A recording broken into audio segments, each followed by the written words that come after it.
In today's video, we are going to go over helicopter sensitivities and settings in Microsoft Flight Simulator 2024. Specifically in this one, I'll be covering my H145 by Hype Performance Group, but know that this will apply to any aircraft you fly, fixed wing or otherwise. This method can also be applied in 2020 as well, just with the buttons being in different locations within the GUI. So what we have here is the general page for my settings, and I can go into the Assistances tab first. For the H145, the assisted cyclic, tail rotor, and collective are all deselected. Number one, take that out of the equation. You'll also know that in the settings, there is a way to make this either, let's see if I can find this again. Sorry, I'm doing this live, so we're gonna stumble through this, but hopefully get to the point. There is a way that you can change this to a older or newer version, modern versus, I think it was, either way, you want modern. So the first thing we're going to do after we do the assistances is we're going to look at our throttle control, and I'm going to search by input and just move my throttle pedals to activate that control surface. So we know that this is the control that I am currently modifying.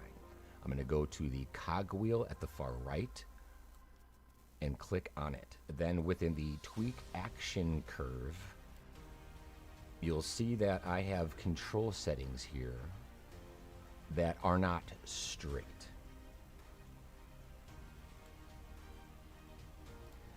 This line right here is curved.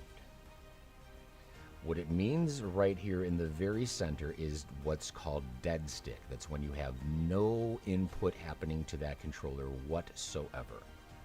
Then on the upper right hand corner, you can see that's where it is supposed to be your controller's full extended range of motion. Towards the center of my configuration, I'm going to be receiving more input than I do later on. And then I also have what's called an extremity dead zone applied as well.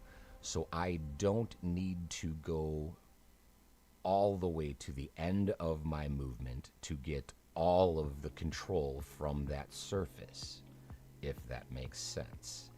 So you can take this extremity dead zone and push it this way so that you have less range of motion used in your controller input.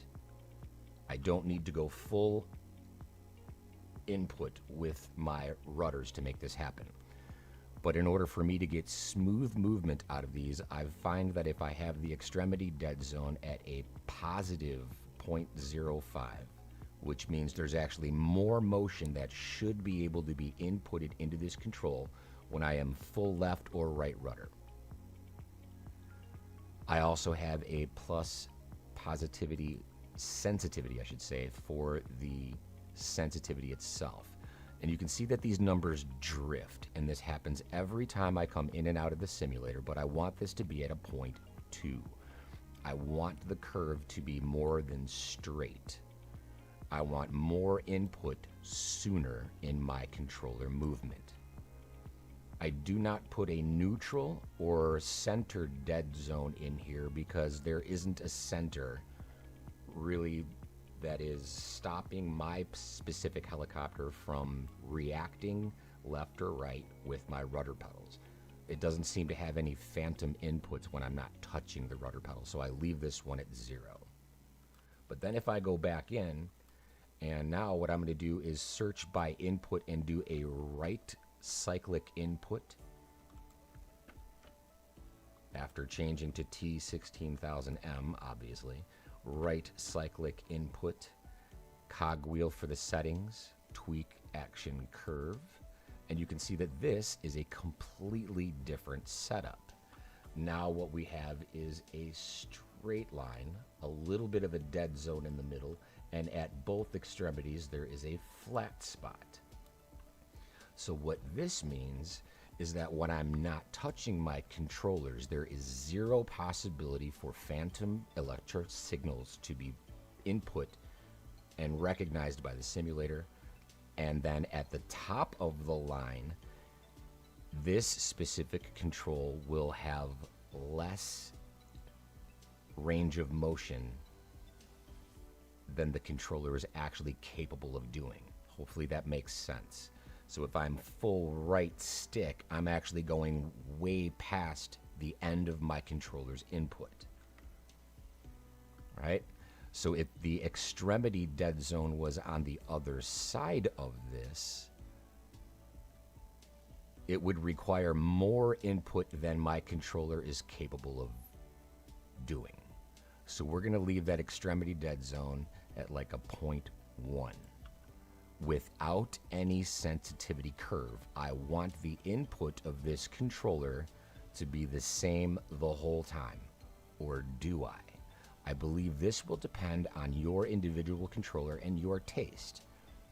For this example, I'm going to actually put 0.1 sensitivity into the positive of both controllers, positive and negative input. Positive meaning to the right, negative meaning to the left. Then I'm going to go back, one more time go back, and now I'm going to do a search by input of the forward cyclic settings, tweak the action curve, and you can see here that we have basically the same setup. There's still a dead zone in the middle, and I'm not using the full range of motion of my controller. I've actually squished it to be more sensitive than it should be, which in effect is going to make sure that I have to put very little input into the control surfaces to get a reaction out of them. Now with my specific controller, the Thrustmaster T16000M, when I move my Cyclic just a little bit with the tips of my fingers, I can feel a little bit of a button press when it is at dead stick. So if I put a little bit of pressure on the left, right, forward or back input of my Cyclic, I will be getting a reaction from that controller much, much sooner than if I did not tweak those action curves to have that arch in them, both in the positive and negative state of your controller. On top of that, inside of the H145, we're going to go through more settings within that fold-out iPad that I believe have taken away an issue that I've experienced with this specific aircraft since I was able to get it to work within 2024. And this is related to a vortex ring state when trying to descend from altitude vertically. It will literally just drop out of the sky, and because of the comment that a viewer posted, I'd like to give a great big shout out to Brian Crawley 8440 for bringing this back to my attention so I could spend a little bit more time trying to figure out what is causing this issue. So we're going to come in, and of course it does take this aircraft a little bit while to load in. It usually loads in without any gas in it whatsoever. There's some things that they need to work on with this aircraft, and we'll see how it goes. So far, this is becoming quickly my favorite aircraft to fly, besides the H160. But I like doing search and rescue missions in this helicopter because it has a autopilot, auto hover, and a usable manual hoist. Everything I want in a helicopter for this sim, and especially now that I'm using, say, intentions, makes the immersion so much better. So the first thing we're going to do is just make sure that this thing has some gas in it. So we're going to come in and right click that center button and put some gas in it, and we'll just click away from the volume. There we go. Now within this iPad, we're about to dive deep. We're going to go into the aircraft, and on the setup tab, we're going to go from the top to the bottom. It says it has a cyclic sensitivity. I have that set to 0. If I go back and do this to restore page to default, This is going to be on a hands-on detection of dead zone default for both the hands-on and feet-on detection. I have moved those over to motion rate, which, if I'm understanding this correctly, as you can see my feet around the controllers, it is the rate of motion within the controllers, not the dead zone, that's being recognized. So as soon as I put an input, just barely touching them, that is when it recognizes that input. The same thing for the Cyclic. And it takes almost no movement at all to get that input to work. Then we have below that what I believe saves the day on Vortex ring state, because we have the option to turn it off in this helicopter. Let's try it.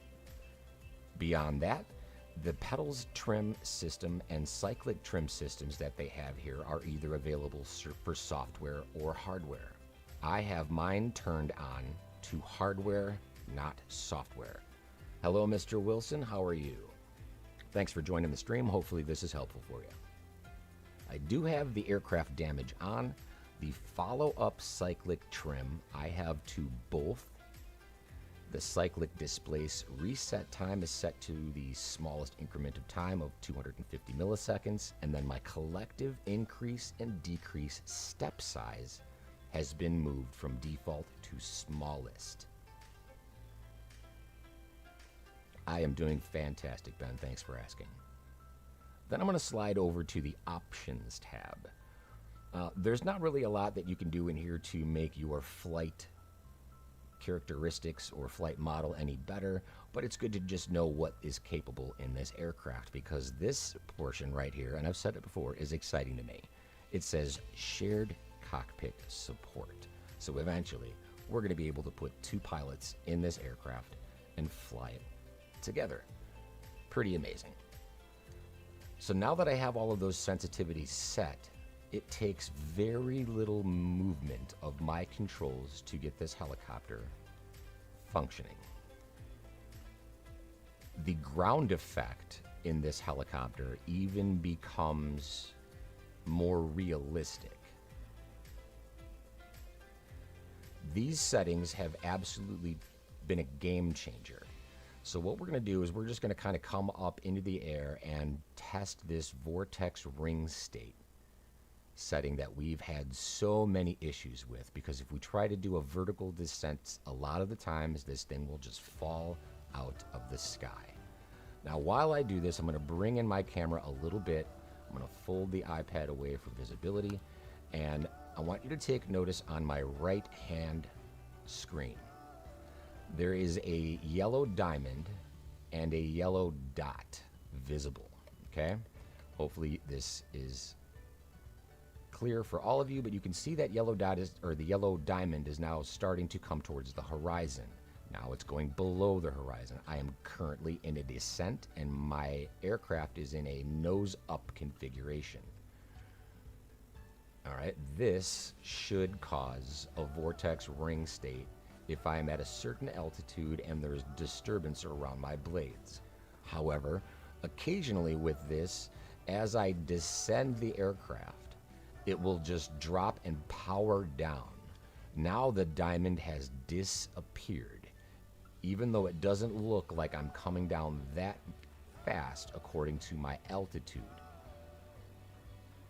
But a lot there, it's back. See how every once in a while this thing will just kind of come in and out of the picture. I am descending, but I am not going to, at least I hope, because I've tested this once or twice prior to the stream, but I should not be just randomly pulled out of the sky.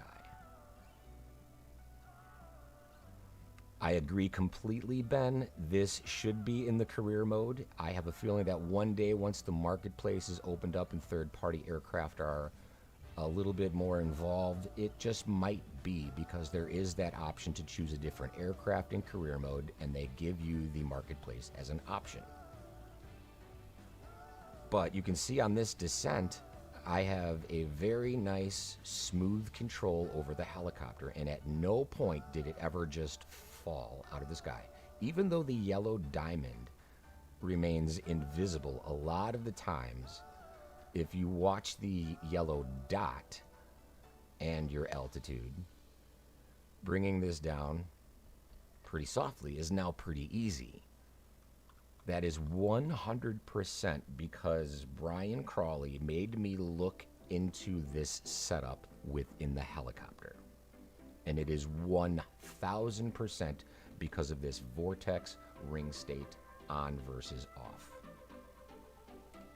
I thank you very much for pointing out to me that there might be something more to the settings of this helicopter, because now I have a feeling that this is going to be my absolute favorite helicopter.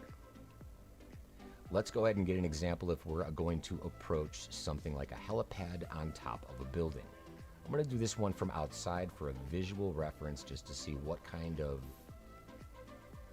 reactions the helicopter gets to ground effects over helipads that we have modeled. Oh, I also think that the helipads in this simulator are all modeled independently, and no two helipads have the same ground effect. Brian Crawley, this video is for you, because of you, and you are absolutely welcome. It has solved an issue that has made me stop flying this helicopter a lot of the times, and now, sir, because of you, I am back to almost completely enjoying this helicopter. It's wonderful. I really hope this helps, because it has helped me. So now that I'm coming into this, if I actually keep an altitude above this helicopter where the ground effect is not going to be so dramatic, like if I'm just coming across the lip, the ground effect of this helipad becomes relatively manageable. Right? And it's so much easier to put this chopper down, because I have a feeling that the model of the H145 has systems in it that are kind of conflicting with the different ground effect models that are coming in and out of the simulator. Almost like it's a little bit too aggressive. So I think that by turning off that Vortex ring state, we are back to a completely amazing H145 by the Hyper Performance Group. Thank you very much, sir. This is a beautiful aircraft. I am ecstatic with the way that this thing is performing right now. It is truly a pleasure to fly. So a couple of other things that I've tested about this that you may want to know about. There are a couple of options in here that I would just completely like stay away from. Like, so far the way I've described this up to this point is totally fine. But if we come in and we start changing like the follow-up trim to like hover or something like that, you're gonna find that it becomes chunky. And when you move your control, it's going to like almost stop itself before you want it to come back to a stable orientation. So I'm leaving this on both. The pedals and trim being brought over to hardware instead of software is also been epic.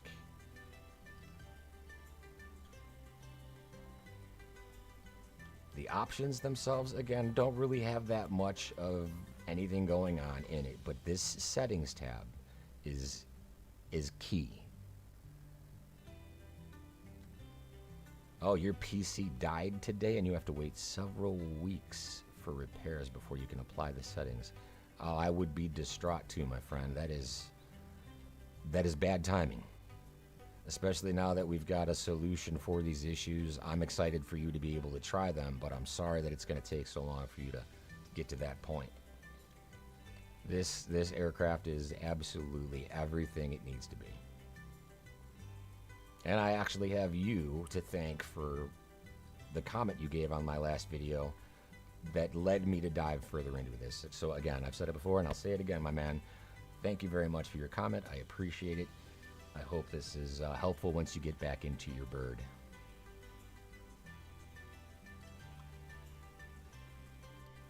being able to turn some of these monitors off too, if you're not using them, will also help your frame rates for the cockpit refresh rate. Aren't warranties great? Yes, sir. That is a plus. I am back to thoroughly enjoying my H145. And I've applied these settings to, well, at least most of them. The curve settings and the dead zone settings, those are applicable to all of my helicopters within 2024 at this point. I've even done some of those curve adjustments to a couple of the fixed wing aircraft that I rarely ever fly, but occasionally I like to get into an F-18 and do some, map of the earth flying around different locations, like the Mach loop or something like that, because sometimes I get the need for speed. If you've been watching my channel for long, you know that I like to overspeed my helicopters because I do have a need for speed, that is for sure. Watching the controls in here are also vitally important. To get this helicopter stable is really a balance between your torque settings and how much you need out of the aircraft.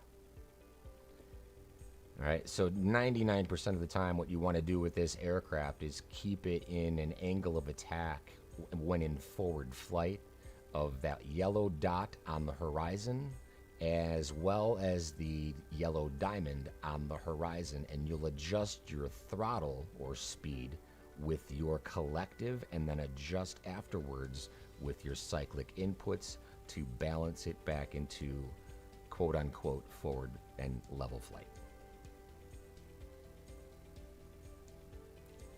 You're also one of the support teams for Say Intentions, heading to Flight Sim Show in Amsterdam in March to assist on the stand. Absolutely fantastic. I am head over heels for Say Intentions. What a remarkable innovation. The use of technology and AI there is so much fun.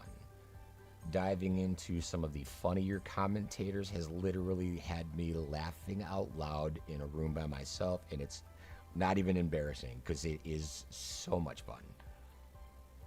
It's also forcing me to become a better communicator with air traffic control. It's not something I did in the past. I actually avoided ATC just because of how clunky it felt. But now this is a reactive, immersive environment that I thoroughly enjoy. So thanks, Brian, to you and everybody involved with Say Intentions. You've got a fan for sure, probably for life. Major props to all of you.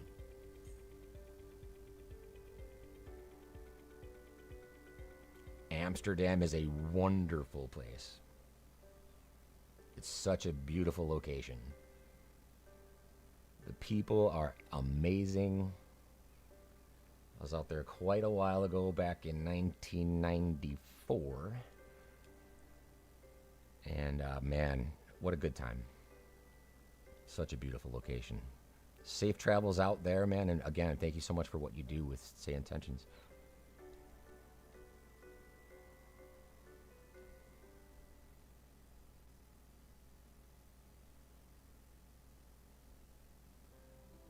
Even flying close to these ridges, I can feel a little bit of the updraft and everything more accurately interacting with the helicopter. This thing is back into a condition that it should be. It feels more like a real helicopter today than it ever has before. Right here is normally where a lot of times you would see this helicopter just drop out of the sky. When I make that little turn into my approach, it would just bottom out. And now that I've turned the Vortex ring state off in my iPad, that issue is a thing of the past. The ground effect, though, is much, much more realistic. Much more.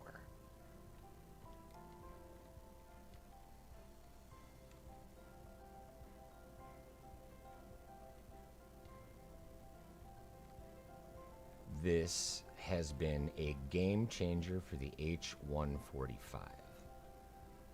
One simple button that I've honestly seen it before, but I've never, for some reason, thought to disable it.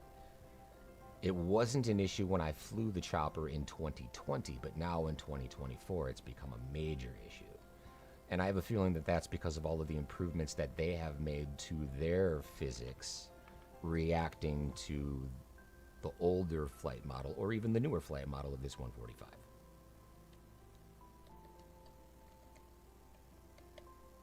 Absolutely fantastic. It is so easy to forget that the AI aren't real. I asked my cabin crew for a cup of coffee, and they responded with, they'll get it. It's hysterical. You can literally invoke any conversation that you want. It's absolutely wonderful. I hope that this has been helpful for more than just Brian or Ben. I hope this is helpful for a lot of people. And again, Brian, thank you so much for your comments on the video. It has led me to a solution that I've been looking for and overlooking for far too long. I am super thrilled for you, and I'm excited for you to get your computer back. You can't wait to get back into it either, I'm sure. With the Turtle Beach flight stick, that's not one that I have any experience with. The Thrustmaster 16000M is actually the only flight control systems that I've ever flown with in 2020 or 2024, and I'm actually quite happy with all of them. As I say every single time I do one of these streams, ladies and gentlemen, I appreciate you being here. It has been a blast. It has been a ball. But for today, that's it, that's all, and I will see you in the next one. Thanks so much, Brian. I appreciate you and the team. We'll see you soon.